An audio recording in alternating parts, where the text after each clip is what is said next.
Request to everyone, please take your cup of tea, coffee, cookies, come here, settle down, relax. But it's 12:05 and we have to start with our next session, with our next speaker.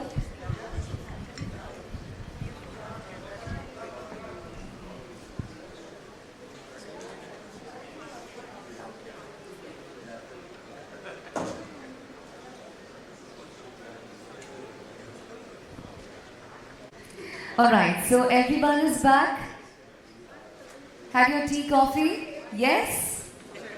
Yes, all set? With your permission, I would like to move ahead.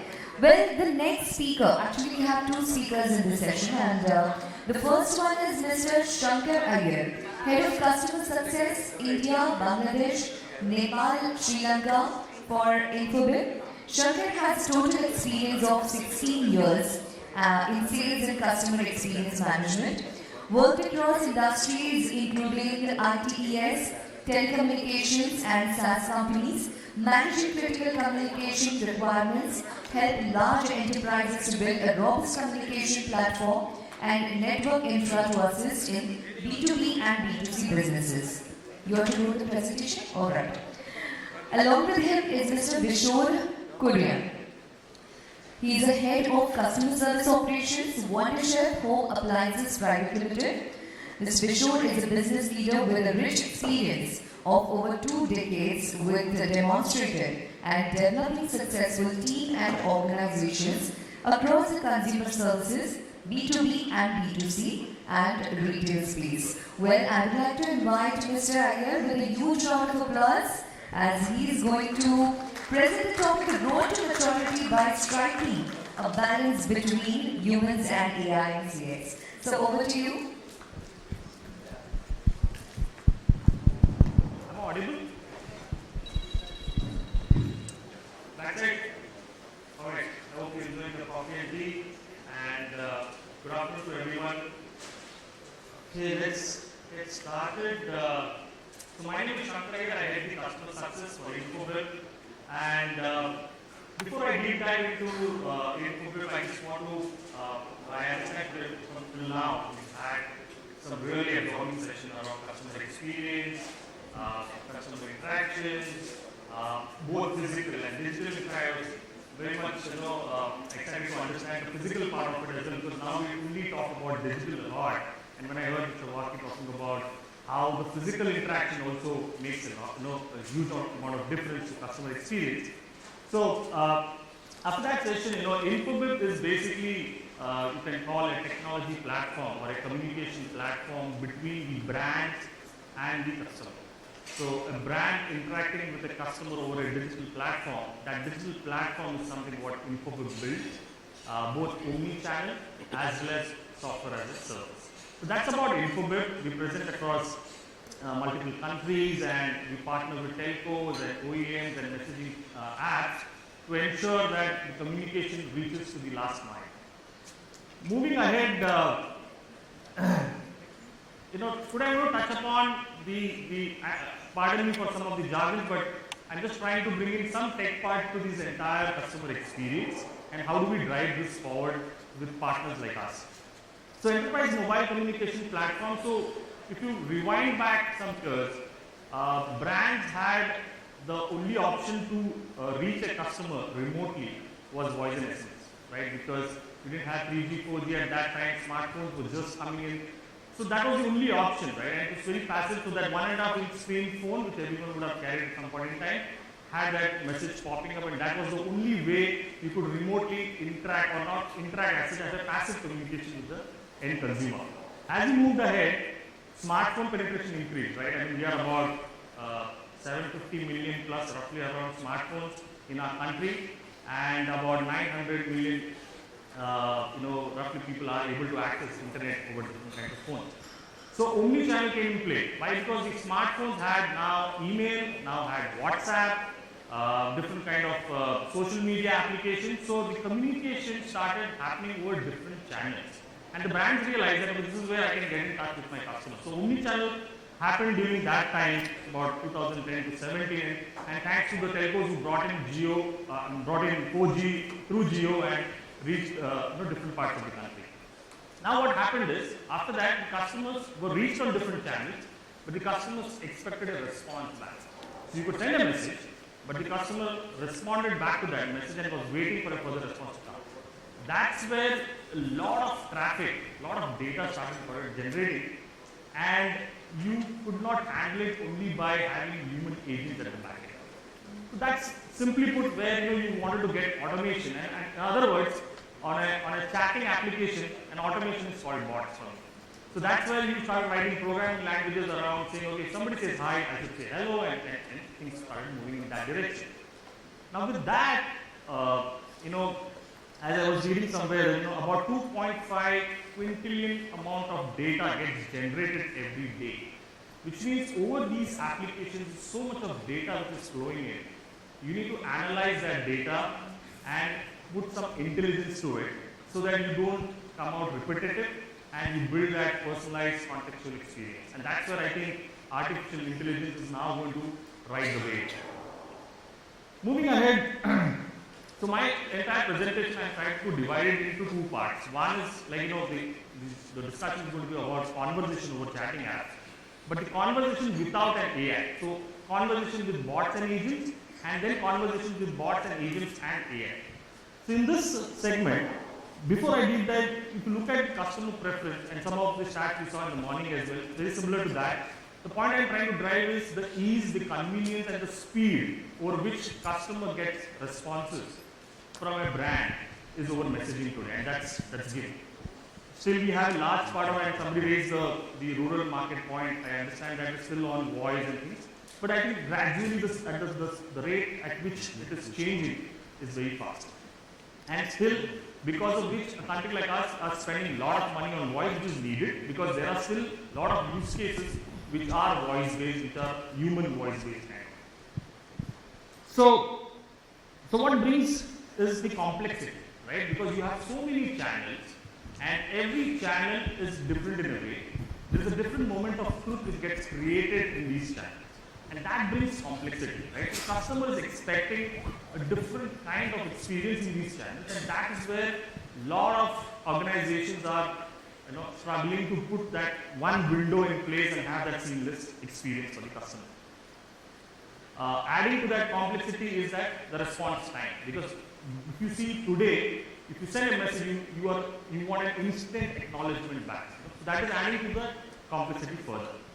And why? So globally, if you look at it, this is the messaging world. But I like to focus on India, and then that brings to the point of WhatsApp, right? So that is the mother of all chatting apps today. About 490 million plus subscribers. So sorry for that. I'll try my best to see if I can help you out.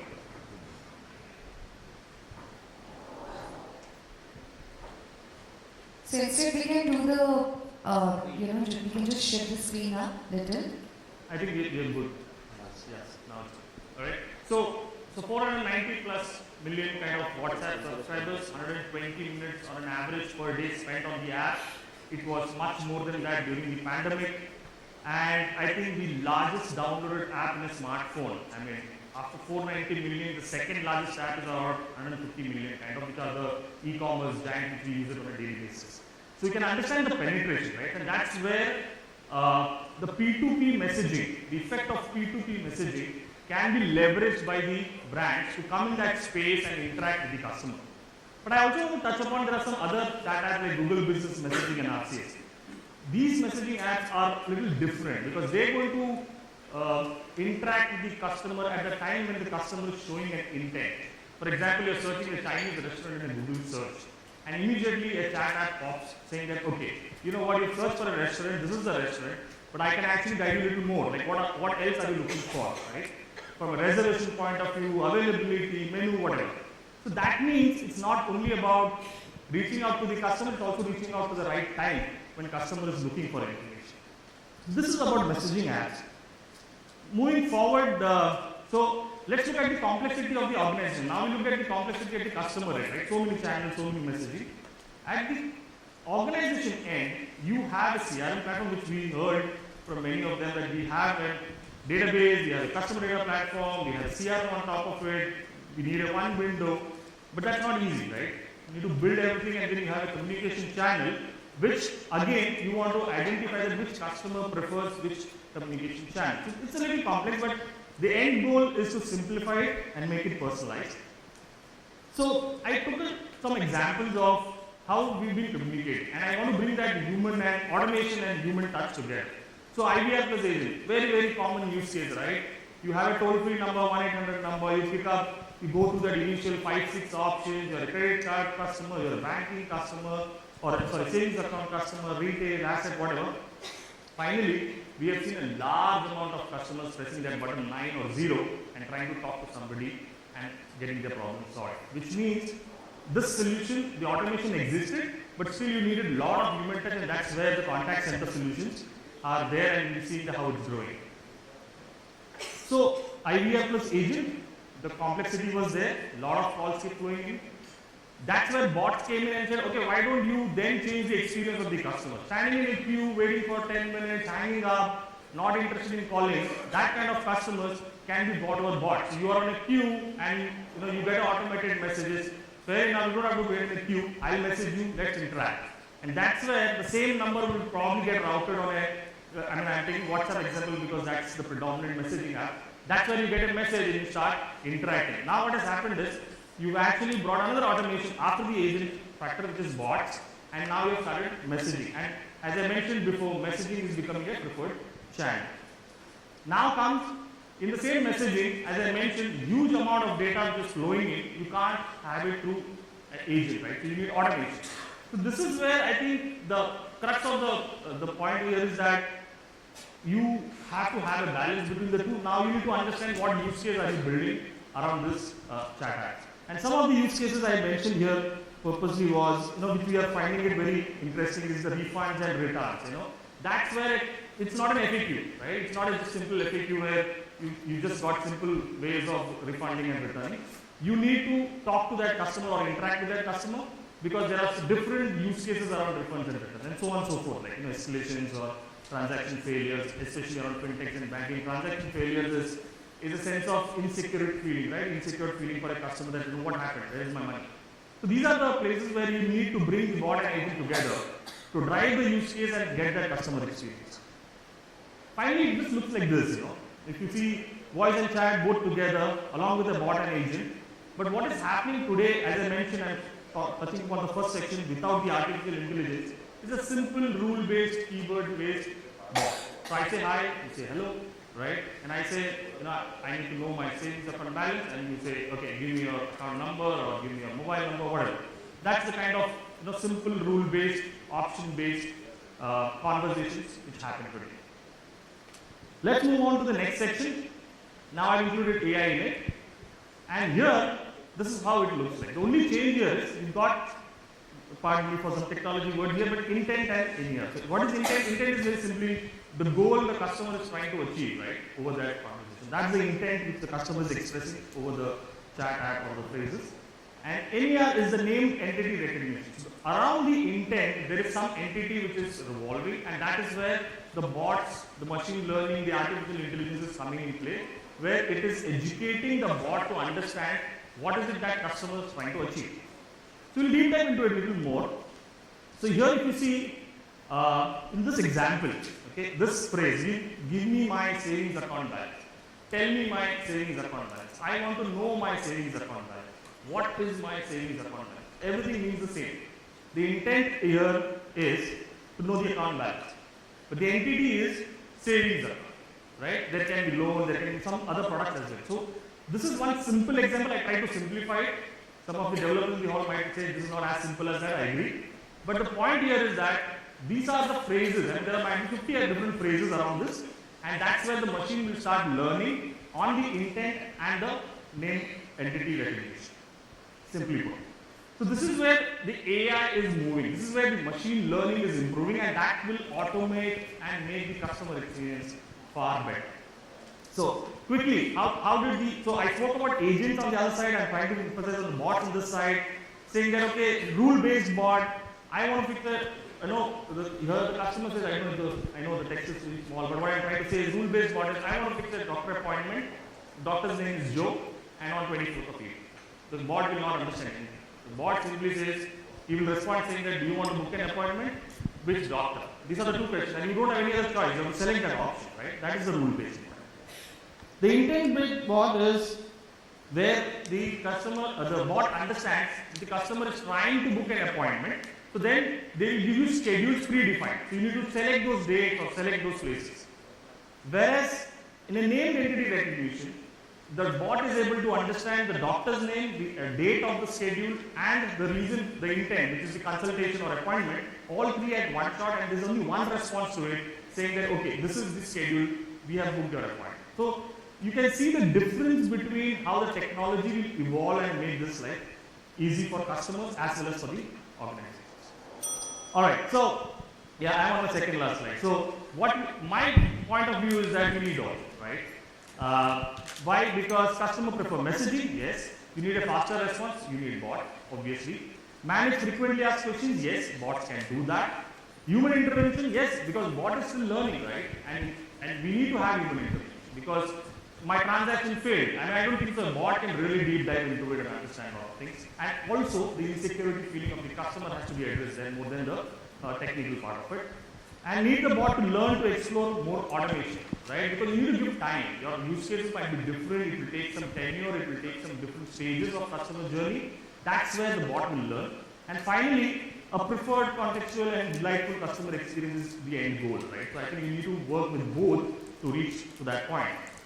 And on this note, there's one thing which I want to tell you is that this experience leads to premium, right? That's where customers are now ready to pay more premium if you're able to give that kind of an experience, right? And so this is my last slide, where I just want to leave the point saying, if customer wants, customers get associated with brand when they see there is a messaging platform available, and that's a fact. If you are able to get responses by interacting over messaging, I think that's where you start creating a seamless experience of conversation. Thank you. On that note, now I would like to welcome Mr. Kishore for a quick chat over the conversation. We have somebody first.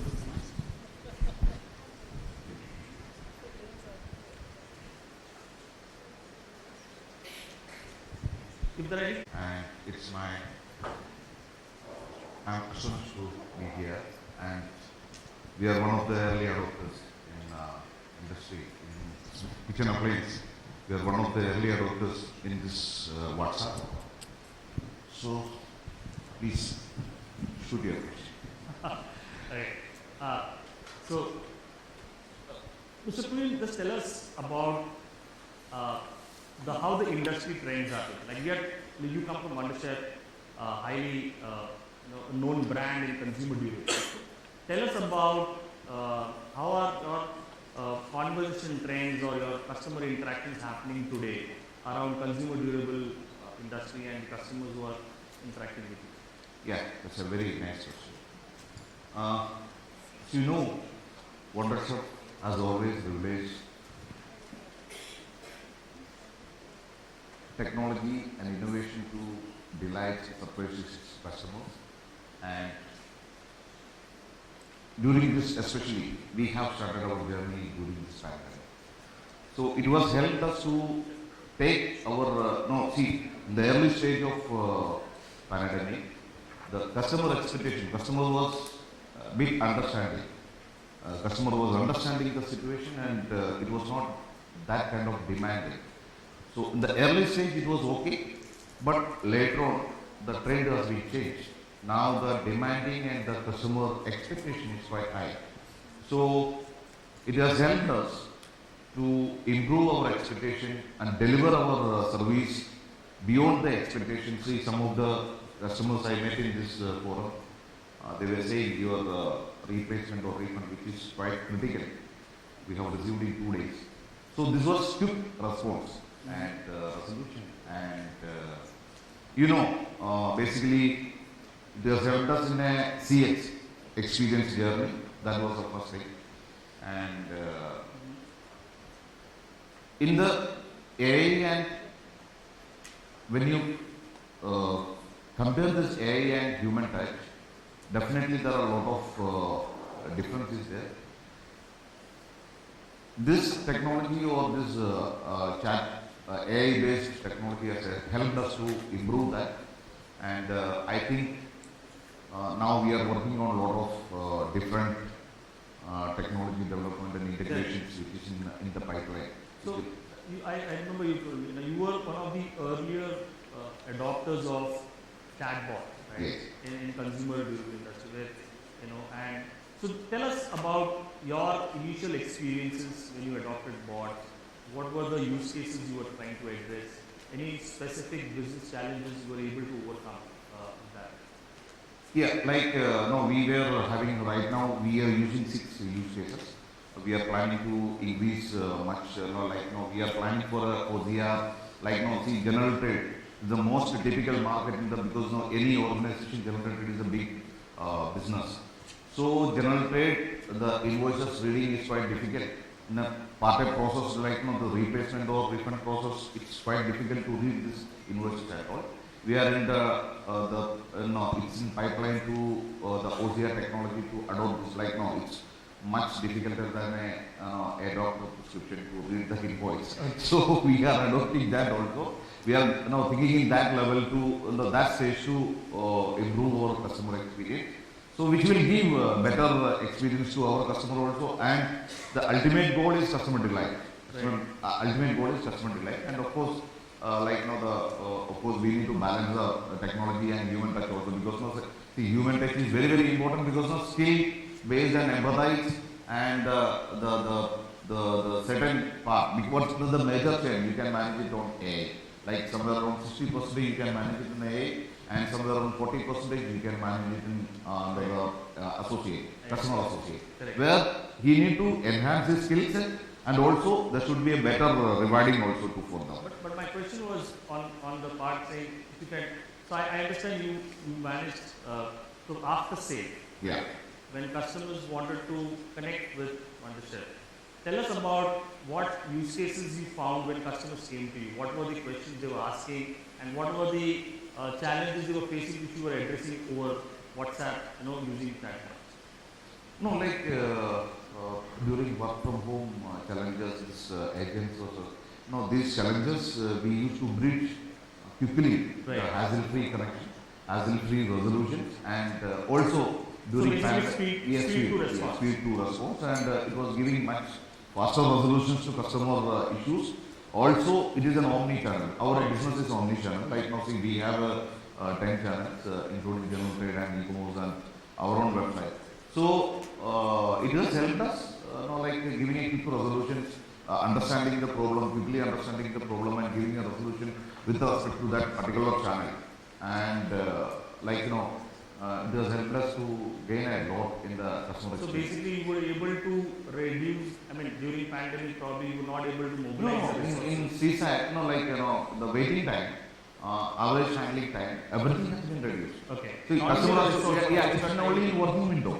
Okay. The customers can approach a call center or we have a multiple channels. We can direct approach through voice or mail or social media, and now we have a chat also. So all the channels, the customer waiting time or the working window, every challenge we have bridged through this WhatsApp. Okay. So which has helped us to gain a lot of customer satisfaction, which has increased our visibility, and especially in e-com business. It's a very dominating. So basically, 3 takeaways. One was you were able to, mobilization of resources, which was a challenge because Yes. offices were not operating and all that stuff. So you could bring the technology in, transfer the load in Yes. terms of customer interaction. Second, I understand is the response time, which was obviously I Yes. also touched upon that point, which is what basically the 2 takeaways for you as Yes. well as that was the reason behind moving on bots, and that's how it helped you. You also work with a lot of your partners, right? Delivery partners and supply Yeah, chains. it's like How is that being coordinated? And how No, is like, technology- whenever you work with, see, when for a B2C customer, like for a B2C customer, it's a delivery partner issue. Especially during pandemic time, we had multiple challenges across the country, pan India, we had multiple challenges. But no, see, as far as customer, it is the organization where we have placed an order. It's not like, it's a, I don't want to mention any particular partner name. But no, any partner you take, even in the top to bottom, always there was a challenges. But we used to bridge those gaps. Okay. Yeah, we used to bridge those gaps and give a quick, instant access to the customer.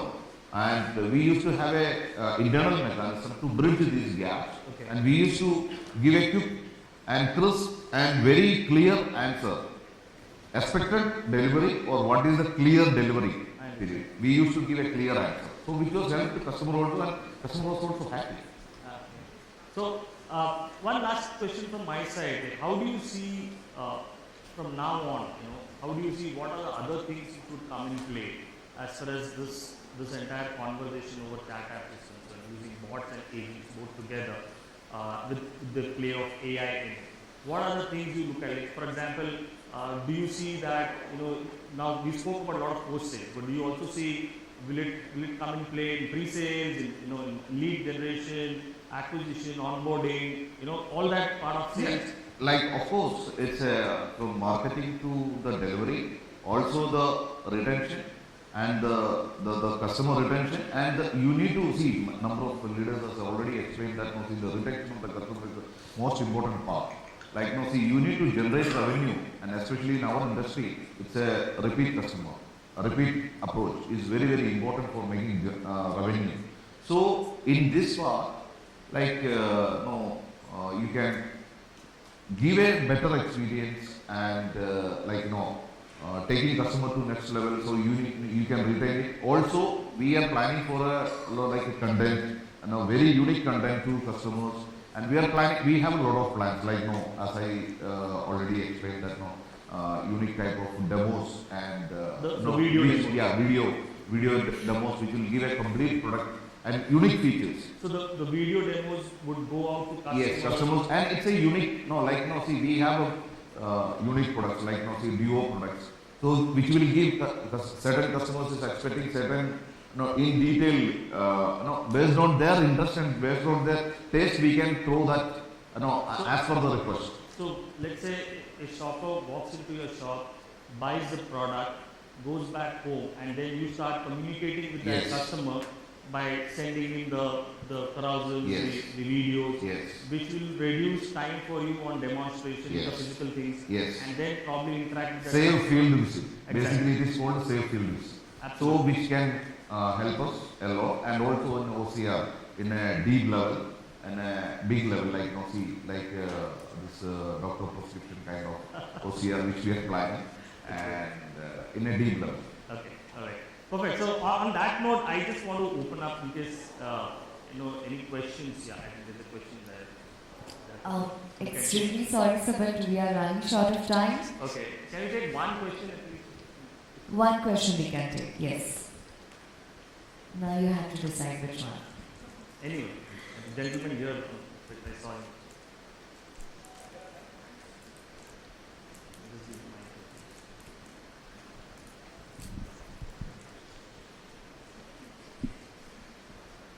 Hi, this is Nilesh from Dallas.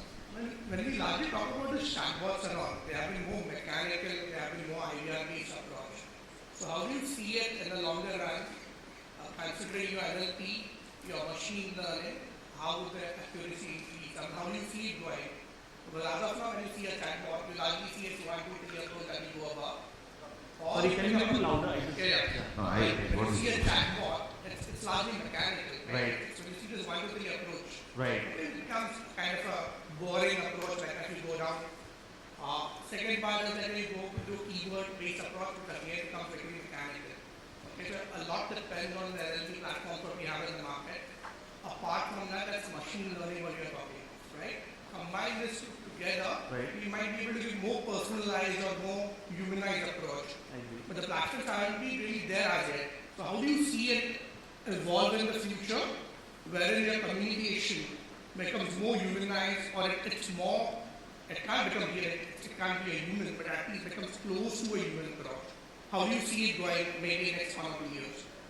So, if you look at it, there are specific, I don't want to name, but if you look at it, certain delivery, food delivery companies, you might see the huge difference between how you interact with them on a bot platform versus the others, or if you can classically look at a banking versus a food delivery. Let's put that example together, okay? Now, you go to the food delivery, you are immediately identified as a customer with your recent purchases, they know the history of how much replacement refund you've asked in the past. There is a lot of algorithm which has already been running very sharply to come to the point why the customers come to us and what is the intent here. And you'll also notice that the moment you show a little bit of dissatisfaction, you are switched to an agent immediately, and the agent is again not asking you any more questions which the bot has already asked. I want to add one point in that. See, I have covered that. I think I have touched that point in between. Like, see, there are a lot of bots are available. There are a lot of bots. The vendors or the providers are available. But see, bot also you need to train, and the future also. See, for us in consumer appliances or the small kitchen appliances industry, it's not just ticket mechanism. It is we need to ensure that service delivery at the customer. It's not only ticket mechanism. And in our industry, I think it is approximately 40 to 60. 40-60 means 40 will be AI and 60 will be AI and 40 will be the bots. Okay, like that way in the future, in 2 years. And also, but I think the question is more about how do you see that happen? Yeah. How do you see the accuracy or the platform understanding the intent getting increased? If you ask me today, it's not accurate. We all know that, right? You need to train. You need to train. The future, exactly. The future is where it is like there are certain use cases where the bot has been trained to a maximum level. We have seen great success on that. That's the most important part. You need to train well, and you need to map the complete SKUs or model codes and what is the features. You need to train it properly. That will give you a better result. Yeah. So, I think I hope we answered. Yeah, there's one query what I have. Do you feel attaching media to bots should increase the ROIs? Which media? In paid media, general paid media. Okay. Because that gives you a more personalized kind of an approach that is more direct. Okay, a user can directly interact. Okay, get direct SKU details what you want, maybe on the chatbot, mainly WhatsApp. You feel it should increase or impact ROIs over there? It is increasing ROIs. Definitely it is increasing ROIs because I can give you an example of a lot of value-added services which I was talking to a broking firm yesterday. A lot of value-added services on a prepaid subscription model. They had a challenge of retaining the customer. Like your subscription period is over. The exercise they went through was in a traditional stockbroking firms, an executive would reach out to you to again have a conversation. So there is a lot of effort, time, money spent to retain that customer, go through the data points and things like that. Now here what I am trying to say is the chatbot is able to converse with the customer, give them the transaction track records of what has been traded, how that subscription has been probably utilized, and that's why the customer should subscribe or not. So what you're doing is the entire journey of the retention is now cut short to a small conversation of a preferred chatbot as per the customer. Yeah, but do you think it should also help in gaining new customers by directly linking your media or your ad spend to WhatsApp platform rather than going to a traditional approach? Yeah, that is happening. You land on a web page which ideally you tend to forget, right? Absolutely. Absolutely. If you end up on WhatsApp, the most important thing is you end up with first party data.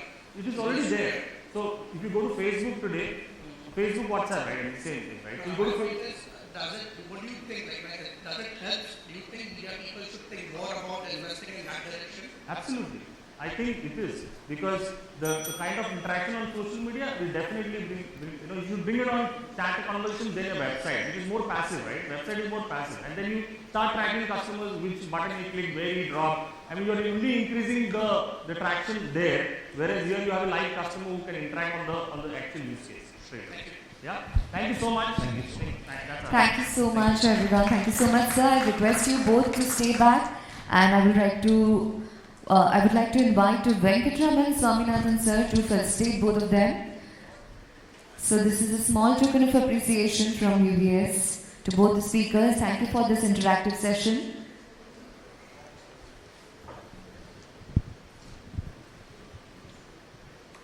Thank you. So as I mentioned before, we are running short of time. We are 20 to 30 minutes behind the schedule.